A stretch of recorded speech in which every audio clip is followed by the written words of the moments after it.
はいどうも、ゴッツチャンネル GT ワークのゴッツです。私ポータブル電源何台か持っていて、キャンプに持って行って使ったり、あと災害の備えにしてたりするんですけども、当たり前ですけどポータブル電源容量使い切ったらおしまいです。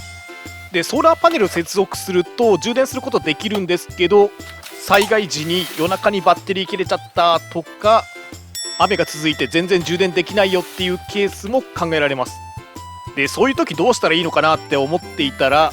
カセットコンロのボンベで電気が起こせるコンパクトな発電機が出ますよという連絡をいただいたので、ちょっと使ってみたいと思います。でもちろんただ使うだけじゃ面白くないので、何がどれだけ使えるのかいろんな機器をつないでみたり、ボンベ1本で何ワット時発電できるのか測定してみたり、電気の波形を見てみたり、いろいろやってみたいと思います。でこれ実は2台連結してパワー2倍にしたり、ボンベを増設したりできるらしいので、そこら辺もですねちょっとやってみたいと思います。で今回測定する発電機や測定に使っている機器なんかは下の概要欄に詳細載せておきますので、気になる方いらっしゃいましたら見てみてください。いや初の発電機ちょっとドキドキしますね。で今回測定する機器なんですけど、イーノ社製のインバーター発電機 XYG950i の B ってやつですね。でスペックなんですけども、エンジンは空冷4ストローク OHV エンジン、排気量は 40cc で、定格出力が 700W で、最大出力が 800W、 重さは 9.4kg ってなってますね。ちなみに昔災害で停電が続いた時に発電機買おうかと思ったことがあるんですけど、普通の発電機って燃料がガソリンなんですね。そしてガソリンって取り扱いが難しくて、ミスると爆発しちゃうんでですね、非常に危険な物体なんですね。そして私、危険物取扱者オツ種4類っていう国家資格を持ってますけども、それでも家でガソリン保管したりとか補充したりとか、そういうことやりたくないですね。はい、じゃあちょっと中身並べてみますかね。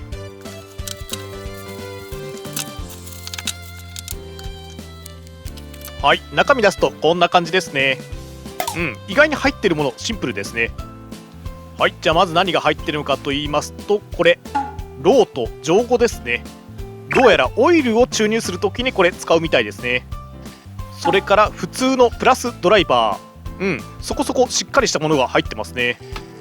これでネジ回します。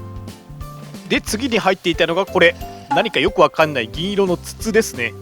なんか昔自転車で2人乗りするためのこんな部品が流行ってた気がしますね。でこれ調べてみると、スパークプラグを交換するための工具みたいです。で最後に入っていたのがこれ、取扱説明書ですね。で中見てみると、はい、全て日本語で書かれているので、これ迷うことなく使うことできますね。では本体見ていきますかね。でこれ正面なんですけども、真ん中にロゴが入っていて、でこれですね、材質がこれ全体的にプラスチックでできてますね。なのでこうやって持ってみても意外に軽くてですね、気合い入れないと持ち運べないって感じでは全然ないですね。じゃあ次は正面見ていくんですけども、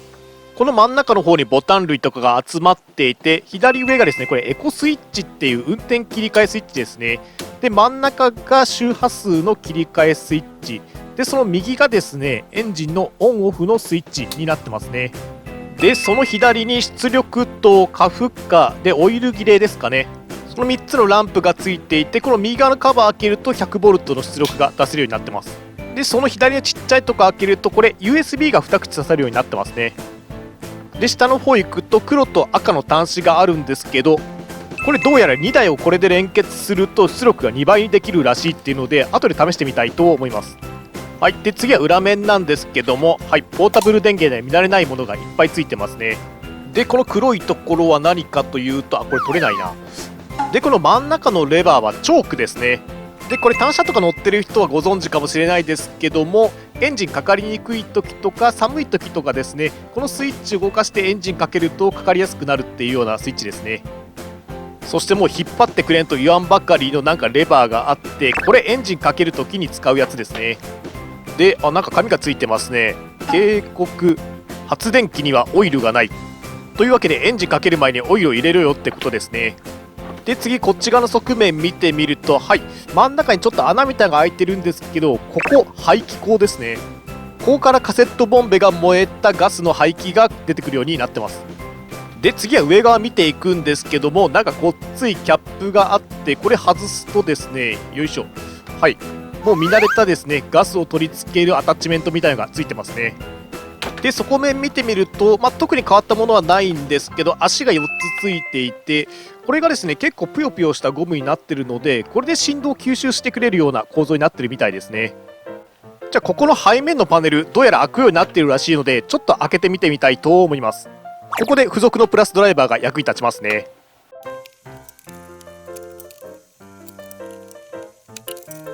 はい、カバーを取り外すとこんな感じになっていて、この下に手で回せるようなネジがあるんですけど、多分これ外すとですねオイル入れれるようになってるっぽいんですけども、はい、外してみると、なんかちょっと湿ってますね。はい、でこんな風に先っちょになんかローとかハイとかなんかそんなマークがついているので、これでオイル入れた後にオイルがちゃんと入ってるか確認しろよってことですかね。でここのでっかいネジも外せるようになっているみたいなんで、外してみますと、よいしょ、はい、なんかスポンジみたいなやつがついてるのが見えますかね。でこれ車でいうとこのエアクリーナーで、ここでですねゴミをろ過してきれいな空気をエンジンの中に吸い込むっていうような形になってるみたいですね。これ汚れたらそのまま洗ってまた付け替えれば OK みたいです。はい、じゃあ見てるだけでもあれなんでですね、ちょっと外に持ってって実際に使ってみたいと思います。でこれもちろんカセットボンベとはいえ燃えた後の排気ガスが出るので、家の中じゃなくて外で使うのが基本です。じゃあまずはオイルから入れていきますかね。オイル入れるにはこのパネルを外さないといけないです。で入れるオイルはと言いますと、はい、これ今回はこのホンダのウルトラ E1 スクーターっていうやつを入れたいと思います。で使うオイルは SE 級以上の、10W30 ぐらいのオイルであれば何でもいいんですけど、こういう単車用のものって2スト用と4スト用っていうのがあるので、これ4スト用を使うことだけ注意が必要です。ちなみに使う量は 250cc ぐらいなので、こういう1リットル缶買ってくれば全然間に合います。で注入に使うのはこの付属のジョゴですね。こんな風に差し込むといい感じに入りやすい場所に来るようになってます。でこれ直で流し込むと容量よく分かんなくなるので、だいたい 250cc ぐらい入る紙コップに一旦移してですね詰め替えたいと思います。はい、じゃあ特に誰かがいるわけでもないので、ちょっと手弱で失礼しますよと。もうちょっと入るかな、もうちょっと、これくらいでいいかな。あ、やべ、ちょっと入れすぎたなこれ。これちょっと一気にいかないとこぼれるパターンだな。よいしょ、いけたいけたいけた。こぼれてないですね。はい、じゃあこんな感じでジョゴで中に流し込みますよと。でネジで確認するとちょうどフルのとこに来てますよと。ではキャップをもう一度元に戻してしっかり閉めて、取り外しておいた外のカバーをネジで取り付けますと。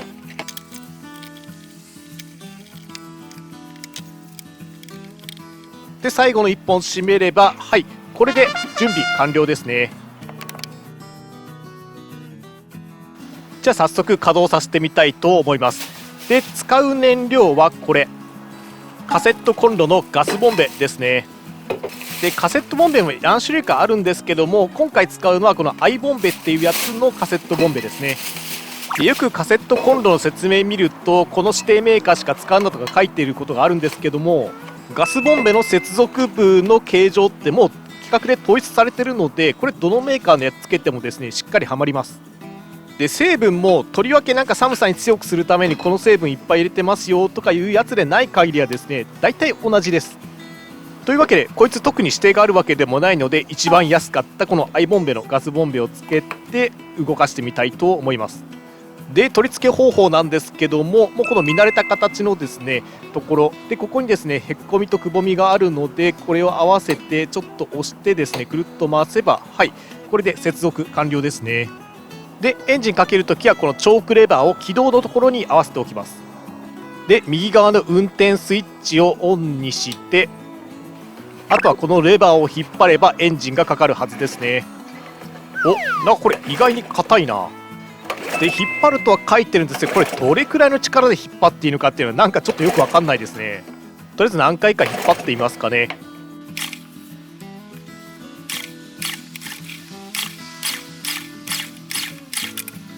あれ全然エンジンかかんねえな。ちょっと座ったままで適当に引っ張ってるだけじゃダメなのかな。ちょっと立ってですね、気合い入れて引っ張ってみたいと思います。なんか立ってやった方が全然さっきより力が入ってる気がしますね。かかったかかった。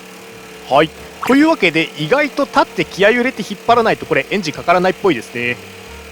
これ慣れてくるともしかしたら一発でかけるようになるのかな。はい。というわけで、なんか聞き慣れた原付のようなエンジン音がしてるんですけども、本当にこのガスボンベ1本でこんなエンジン動くんですね。で、後ろの方、なんかちょっと暖かい排気ガスが出てる感じなんですけど、こうやって紙近づけると、はい、ひらひらなるんで、これくらいの勢いで排気ガス出てますね。で、排気ガスとはいえ、一応カセットボンベが燃えただけなので、こうやって匂ってみてもですね、そんなおえってなるような臭さじゃないですね。普通に家の中でカセットコンロで鍋やってる時に出てる匂いとほとんど同じですね。で、この左側にエコスイッチっていうのがあるんですけど、これオンにするとですね、負荷に応じてエンジンの回転数を調整してくれるんですけど、はい、ちょっと音がちっちゃくなりましたね。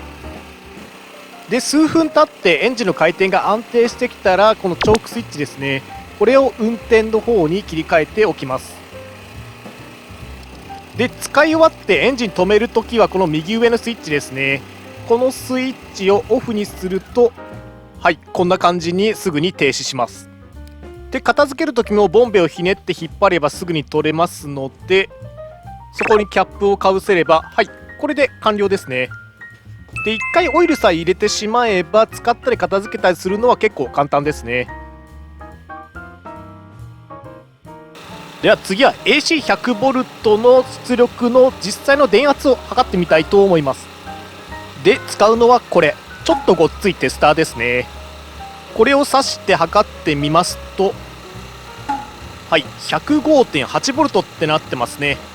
で、これだと日本の普通のコンセントに近い電圧なので、普通の 100V 対応の家電だと壊れることなく使えるかと思います。はい、次はですね、100V から出ている電気の波形を測ってみたいと思います。で、使うのはこれ、オシロスコープですね。ちなみに波形なんですけど、大きく分けると制限波、疑似制限波、区形波っていう3種類があって、制限波っていうのが家庭用コンセントに来てるような綺麗な波で、疑似制限波と区形波はなんか綺麗な波にしてやろうって頑張っているような波形ですね。で、制限波はほぼ全ての電化製品使えるんですけど、疑似制限波や区形波は結構使えない電化製品あったりします。特にコンプレッサーなんかの電動機に区形波入れるとぶっ壊れる可能性高いので注意が必要です。はい。で、今何してるのかと言いますと、電気を取り出すためにですね、コンセントの穴に釘を刺して、そこをオシロのプローブで掴もうとしているところです。で、100V の波形の測定って結構危険なんでですね、自信のない方はやらない方がいいです。はい。じゃあ早速エンジンかけてみますかね。はい、よいしょっと。今度は一発でかかりましたね。コツをつかむとなんか簡単にかけれますね。はい、波形が出てきましたね。で、どうなってるのかと言いますと、はい、ちょっと間隔狭いんで分かりにくいんで、ちょっと大きくしていますかね。はい、かなり拡大したんですけども、はい、変なデコボコとかなくて綺麗な波形ですね。で、下の方に出ている60っていうのが周波数なので、これぴったり 60Hz 出てますね。これだけ綺麗な波形が出てれば大概のものは使えそうですね。で、こいつ周波数を切り替えて使うことができます。で、やり方はですね、エンジンを止めた状態でこの真ん中の周波数切り替えスイッチを今60ってなってるのを50に切り替えます。これだけでもう完了ですね。では本当に切り替わったの確認するためにエンジンをもう1回かけてオシロスコープを見てみると、はい、ここちゃんと 50Hz っていう風に切り替わってますね。はい、では次はですね、このエンジン発電機がどのくらいの音を出しているのかっていうのを測定してみたいと思います。はい、じゃあまずはですね、レーザーで距離を測れるこの距離計ですね、これを下に置いて何メートル離れたところから測定するのかっていうのを決めます。はい、で今 3.423 メートルってとこですね。で、ここに騒音計を置いて測定するんですけど、まず何にも音がしてない時の音ですね。暗騒音っていうんですけども、はい、これがちょっと周り車通ってたりとかするとばらつくんですけど、何もなければ46デシベルぐらいかな。ではこの状態でエンジンを始動させて、はい、で何デシベルになってるのかと言いますと、はい、だいたい72デシベルぐらいですね。あれ、メーカーホームページ58デシベルって書いてるんだけど全然違うじゃんって思ったんですけど、公式の測定方法は距離7メートルのところで測定してるっていうのと、あとここ周り壁に囲まれた状態なのでめちゃくちゃ音反響してうるさいっす。なので全然測定環境違うんですけど、この環境で使うとこれくらいの音が出てますよっていう感じですね。じゃあ7メーターぐらい離れたらどうなるよってことでですね、ちょっと1階に降りてきました。で発電機自体はこのルーフバルコニーのところにあって、直線距離でおよそ7メーターぐらい離れてますかね。ではこの状態だと何デシベルぐらい音が聞こえてくるのかと言いますと、はい、おおよそ48デシベルくらいというわけで、ここからだとほとんど聞こえないですね。というか近くを通る車の音の方が全然うるさいです。でこれも直線距離とはいえ真ん中にベランダの手すりがあったりするので、ちょっと聞こえ方は違うんですけど、遮蔽物を置いてこれくらい距離離れると、ほとんど聞こえなくなるっていうようなことが分かりましたね。これ防音ボックスみたいなのを入れるとなんかめっちゃ静かになりそうですね。はい、次はいろいろつないで何がどれだけ動かせるのかっていうのを試してみたいと思います。で使うのはこれ AC100V 用の電力計ですね。とはいえまずは USB のとこからつないでいってみたいと思います。 USB は2口あるのでこれ2つつないで、片方をタブレットに接続してもう一方はスマホに接続します。でこの状態でエンジンをオンにしますと、はい、画面がついてちゃんと充電ができてますね。次は 100V 系ですけれども、使う機器はこれポータブルスポットクーラーの感激くんですね。でコンプレッサー積んでる機器って結構動かせないポータブル電源多いんですけど、こいつはどうかなと。ではスイッチを入れてみますと、ちょっと頑張った感じはありましたけど、はい、ちゃんと電源入りましたね。はい、ちゃんと冷たい風も出てきてます。でこの時の消費電力はと言いますと、はい、94W ですね。でせっかくなんでですね、感激くんだけじゃなくて同じ E 納車製のポータブルスポットクーラーも動くのか試してみたいと思います。でこいつ途中に AC アダプターかましてるのでそんなに負荷が急にかからないはずですけど、電源入れてみますと、はい、動きましたね。そして発電機の方もブルッとなんか変に頑張った感じもしなかったですね。ちなみにこの時の消費電力はと言いますと、はい、95W ってなってますね。定格 700W なのでまだまだ余裕ですね。じゃあ次はですね、カーボンヒーターつないでみたいと思います。これ 200W と 400W を切り替えて使うことができるかなりの省電力モデルですね。じゃあまずは 200W からいきますかね。はい、ちょっと発電機の音が変わりましたね。でこの時の消費電力はと言いますと、はい、303W ですね。もうちょっと余裕ありそうですので、ちょっと 400W に切り替えてみますかね。はい、また発電機の音がちょっと変わりましたね。で消費電力は何ワットになったのかと言いますと、はい、511W ってなってますね。もうちょっといけそうだな。というわけで家庭用のでっかい扇風機持ってきてみました。これも電源入れて風量マックスにしますけども、はい、ちゃんと動いてるようですね。ではこの時の消費電力はと言いますと、はい、544W ってなってますね。というわけでいろんな機器つないできたんですけども、まずタブレットとスマホ、それからポータブルスポットエアコン、それからカーボンヒーター 400W 駆動、それから家庭用の扇風機ですね。これらの機器が今すべて同時にこの1台の発電機で動かせています。あとこれ空っぽになったポータブル電源の充電に使うのも災害時とかはいいかもしれないですね。はい、では次はですね、カセットガスボンベ1本で何ワット時ぐらい使えるのかっていうのを実用量測定してみたいと思います。さっきからいろいろ使ってたので新品のガスボンベ先にセットします。で測定に使うのは先ほどから使っている電力量計ですね。で使用する電気機器は先ほどから使っているカーボンヒーターですね。では発電機のエンジンをかけてカーボンヒーターを 200W にセットします。ではこの状態で時間を置いて見ていきたいと思います。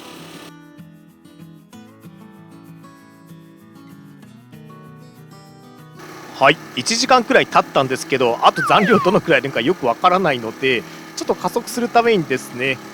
カーボンヒーターの出力を 400W に切り替えてやってみたいと思います。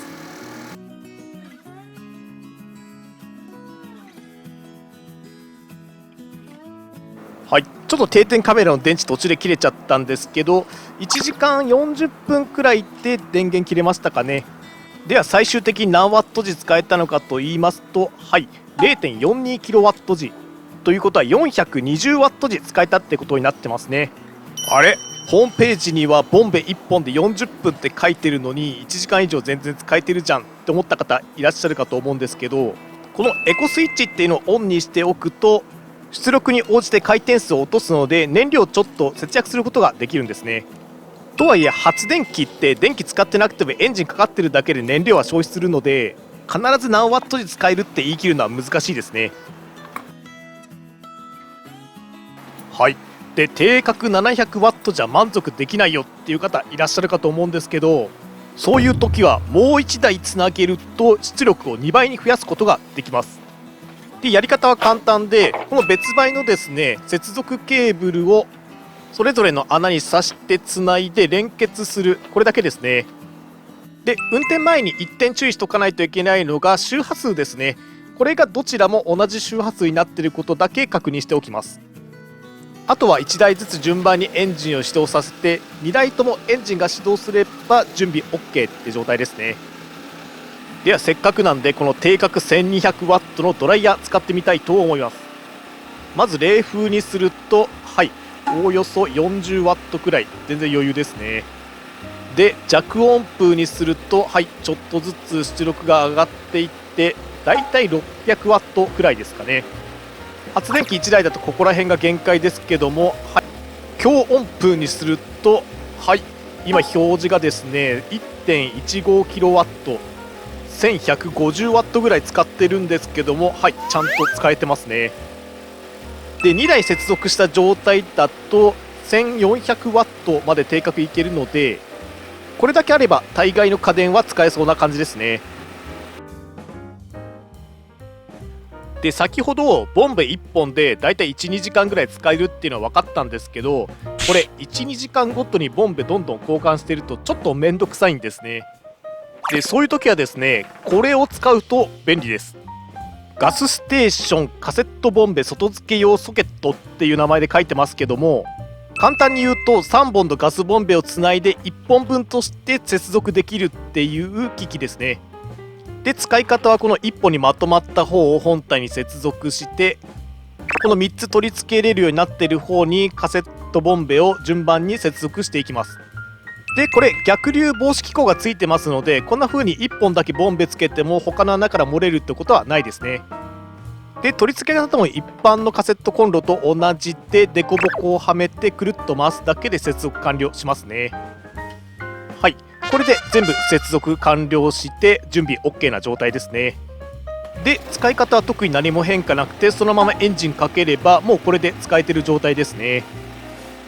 これで稼働時間が3倍、だいたい3時間から6時間とか使える感じになりましたね。でこれガス3本つないだ瞬間にこの3本のガス全て圧力一緒になるので、なくなるときはですね3本同時になくなります。でこのアタッチメント構造上は2個3個ってどんどんつなげていくことできるので、理論上は無限にガスボンベつなげれるってことになっちゃいますね。というわけでいろいろ見てきたんですけども、キャンプとかアウトドア好きな人ならいっぱい持ってるこのカセットボンベで発電できるっていうのは非常にいいですね。やっぱりガソリン発電機はちょっとガソリンの保管とか取り扱いが難しいのでちょっとハードル上がっちゃいますもんね。でこれボンベをどんどん交換していけばずっと使うことできますので、ポータブル電源だけでは持たない時、あとは災害時に何日間も停電したり太陽が出なくてソーラー発電できないっていうような時にはこれ強いかもですね。はい、これからもですねこの続きとか他にもいろいろ面白いものを作っていこうと思いますので、もしよかったらチャンネル登録の方よろしくお願いします。あといいねボタン、これだけがね動画を作る上で唯一の心支えになりますので、ぜひよろしくお願いします。あとインスタ、ツイッター、サブチャンネルもやってますので、もしよかったらそっちの方も見てみてください。それではゴッツチャンネル GT ワークでした。